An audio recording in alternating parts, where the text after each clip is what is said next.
¿Quién dio la orden de borrar a los presos políticos del mapa? ¿Es un plan para silenciar a Venezuela? Hoy Sebastián Navarraez nos da los nombres de los jueces, de los ministros y de los militares que participan en las desapariciones forzosas, como las muertes de Víctor Quero y el concejal José Manuel García este fin de semana, pero además de las cientos de personas que aún están privadas de la libertad, pero que no se sabe dónde y si realmente siguen con vida. ¿Cómo estás? Soy Armando Gamboa, Gamboa News desde Colombia. Sebastiana, ¿este tipo de situaciones son conocidas por los jefes, por la camarilla puntualmente, o ellos simplemente delegan a estas figuras para que hagan lo que tengan que hacer? No, por supuesto que lo saben, es que eso es un plan, eso es un plan establecido. Y le digo cómo funciona. En ese plan participan los cuerpos de seguridad, los que detienen a las personas, participan los jueces, los fiscales, incluso eh, los médicos forenses, los defensores públicos y los carcelarios o los victimarios. Todo eso funciona de manera con un engranaje que además fue establecido por la Revolución Bolivariana como actos sistemáticos para atacar sobre todo a los opositores o a la disidencia opositora o en su efecto a los disidentes de las filas del partido de gobierno.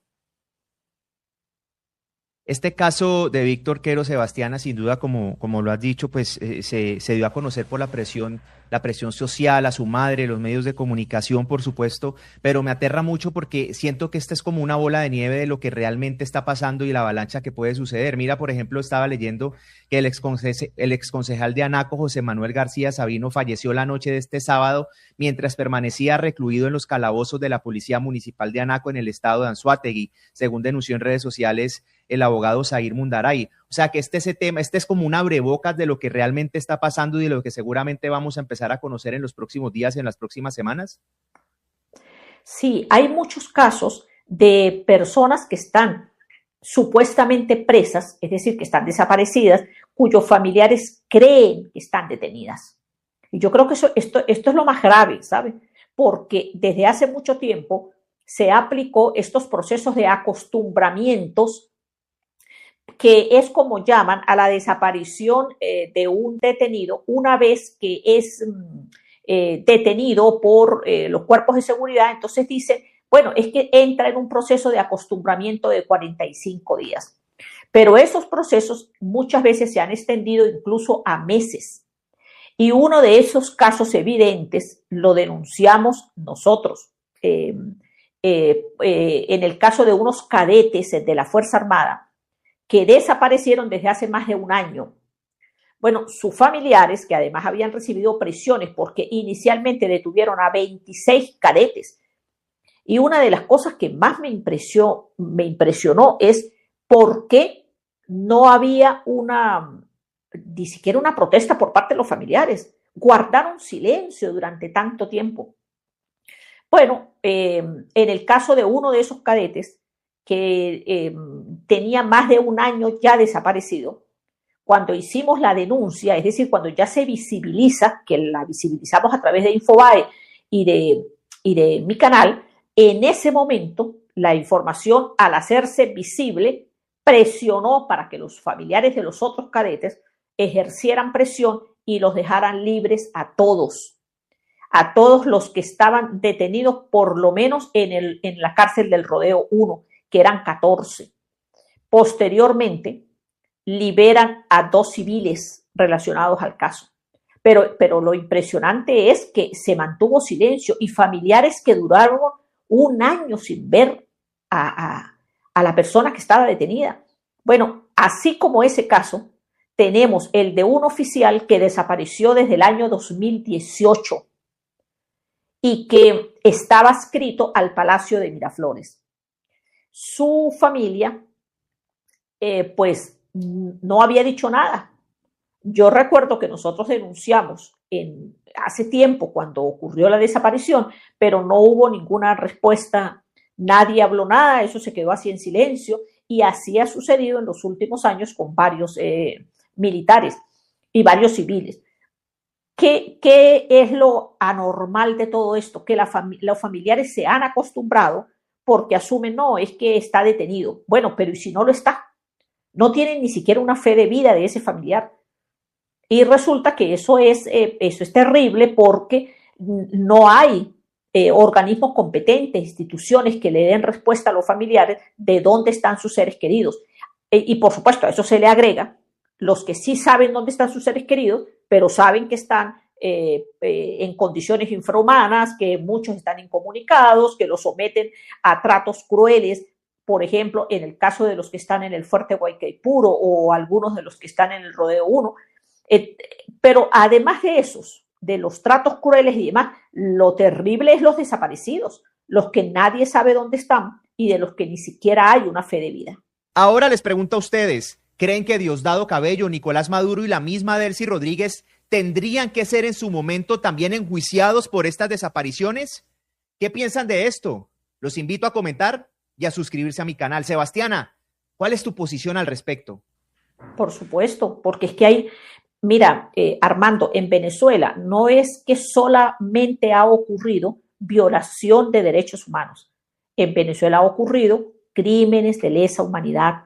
Y entre algunas de las cosas que caracterizan a esos crímenes es que estos se hayan ejecutado de manera sistemática, como en efecto ha ocurrido en el caso de los crímenes ocurridos contra cantidad de personas, cientos de personas que han sido detenidas, sometidas a desaparición forzada, a tortura, a tratos crueles, a incomunicación y, por supuesto, a la gente que ha muerto bajo custodia del régimen.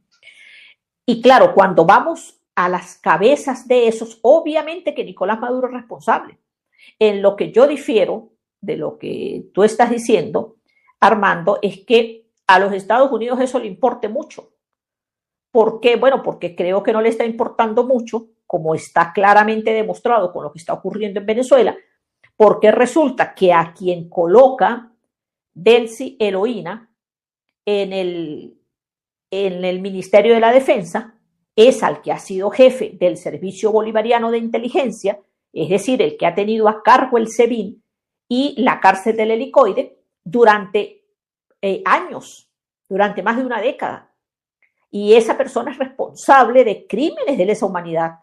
Y si a eso le sumamos que ha colocado Delcy Eloína en la DGCIN a un funcionario que además es familiar de ellos, que es primo, que es Eduardo Gómez Lares, que también ha sido reconocido y denunciado por torturas siendo funcionario de la DGCIN, pues mire, no nos quepa duda que no es que haya mucha preocupación en Estados Unidos por lo relacionado a la violación de los derechos humanos. Y bueno, y si a eso partimos de que Delcy Eloína Rodríguez Gómez ha sido la vicepresidente de la República durante muchos años y a su cargo ha estado el Servicio Bolivariano de Inteligencia SEBIN, pues tampoco podemos dudar que ella sea absolutamente responsable, pero también lo era Nicolás Maduro, no solamente por ocupar el cargo en Miraflores de la presidencia de la República, sino por ser el jefe directo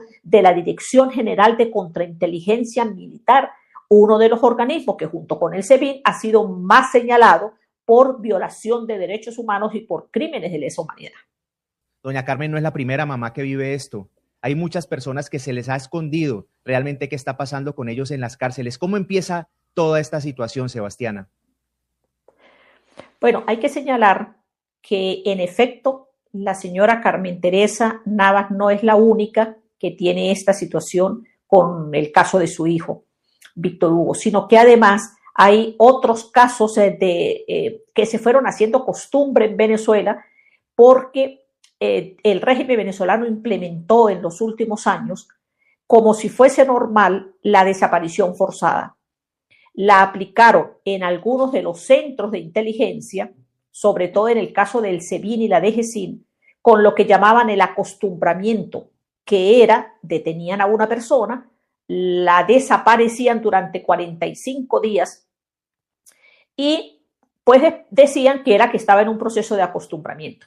Yo te puedo decir con absoluto conocimiento, Armando, que quizá uno de esos primerísimos casos fue el del general Losada Saavedra, que todavía está preso, por cierto. Cuando el general Losada Saavedra, yo creo que hace como, no sé, como 10 años, 12 años, si no más, fue detenido, lo torturaron brutalmente y lo desaparecieron porque la DGCIN se lo entregó a la guerrilla colombiana, lo mantuvieron en la zona de Apure hasta que se le curaran las heridas evidentes que tenía por la tortura y después después de muchos meses desaparecido, pues lo botaron, porque así fue ese término, lo tiraron de un carro en una autopista en Caracas. Ese primer caso que yo pude ver, documentar de desaparición forzada, empezó después a ser extremadamente común. A muchísima gente le aplicaban el proceso de acostumbramiento.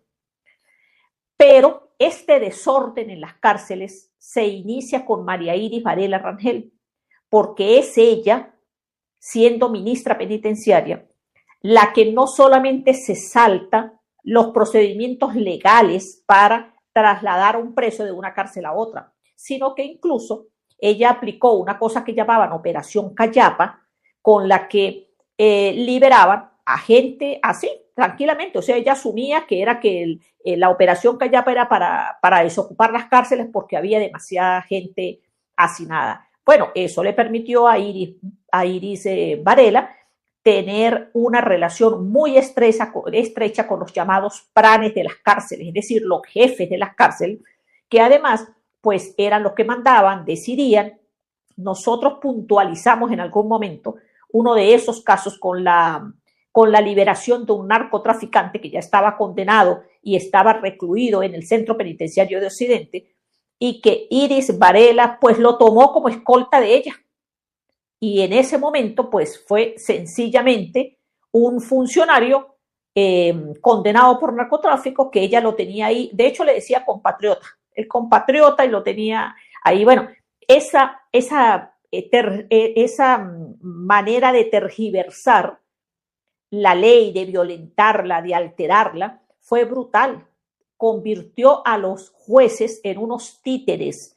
Muchos jueces ni siquiera saben dónde están los presos que han condenado y que han enviado a algunas cárceles. A eso se le suma que en muchísimas oportunidades un juez decidía, ordenaba que un preso fuese hacia una instalación penitenciaria determinada, y los funcionarios de la DGCIN o del SEBIN decidían enviarlos a otro o tenerlos a ellos bajo custodia. Así de desordenado ha funcionado todo el sistema carcelario en Venezuela, y eso no es inocente, eso no es casual, eso no es improvisación, eso fue planificado para, entre otras cosas, mantener las desapariciones forzadas, pero además justificar en casos como los que en este momento se hace evidente con el hijo de la señora Carmen Teresa, como pues le acabaron la vida y lo desaparecieron, de no ser porque la señora ha sido tan persistente y además recibió de manera mayoritaria el apoyo del pueblo venezolano después del 3 de enero, que su caso se visibilizó ante el país y obligó a las autoridades a tener que por fin revelar que Víctor Hugo Quero estaba fallecido. ¿Cuál debe ser esa línea? ¿Cuál debe ser ese llamado? ¿Qué deben hacer los familiares, Sebastiana, de los presos, de los que no saben? Porque sabemos que la mamá de doña Carmen pues es una de ellas, pero es entendible lo que dijimos de todo lo que está sucediendo. ¿Cuál debe ser esa línea? ¿Qué deben hacer estas personas? ¿Y qué debe pedir el mundo? ¿Qué deben pedir los otros países para que situaciones como esta pues no se sigan presentando? Lo primero que tienen que hacer los familiares es ejercer presión en los organismos. Yo muchas veces se los digo, la gente dice, pero es que no sirve de nada ir. Y hay ONGs y organizaciones que les dicen, y abogados, que les dicen, no, es que eso es político, entonces ¿para qué va a ir? No, al contrario, tienen que insistir no solamente en los organismos, ir a la Fiscalía, ir a la Defensoría del Pueblo, ir a las cárceles del país, hacer presión a través de los medios de comunicación, instalarse frente a las